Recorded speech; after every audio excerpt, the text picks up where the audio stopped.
Narito na po ang ating Balitang Entertainment. Eto na. Ipinaliwanag ng film singer na si Olivia Rodrigo kung bakit 1,500 pesos lamang ang presyo ng ticket sa naging concert niya dito sa Pilipinas.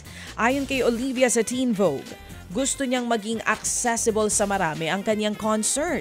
Exciting daw para sa kanya na isipin na may mga taong makakapunta sa concert niya na hindi naman madalas nakakapunta sa mga concert dahil nga pagka mahal-mahal ng mga tiket.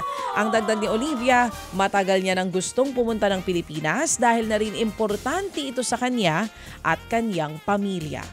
Matatandang idinonate ni Olivia ang lahat, hindi lang part lahat po ng proceeds ng kanyang concert dito sa Pilipinas sa isang charity na nagbibigay ng healthcare para sa mga kababaihan sa bansa. Mabuhay ka. Ibang klase itong si Olivia Rodrigo.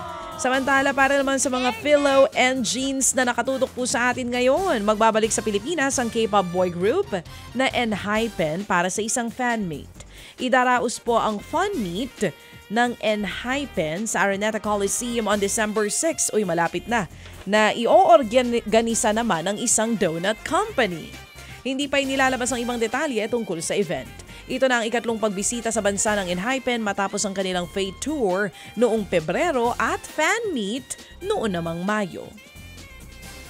Usap-usapan ngayon ang nadiskubring mga dokumento at plano ng entertainment giant na HYBE para kuyugin ang ilang K-pop stars online.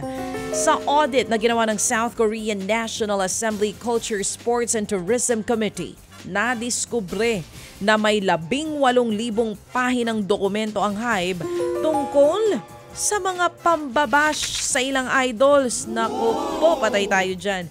Kabilang sa mga target dyan ay mga menor de edad na artist.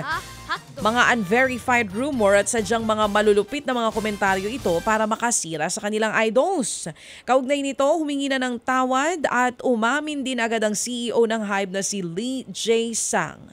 Ang pag-amin niya, ginawa niya daw ito para makakuha ng reaksyon at public opinion sa mga trend sa industriya. Bilang kinatawan ng kumpanya, inako naman niya ang pagkakamali at responsibilidad sa nangyari. Muli naman siyang humingi ng paumanhin sa mga artist, fans at iba pang naapektuhan nito.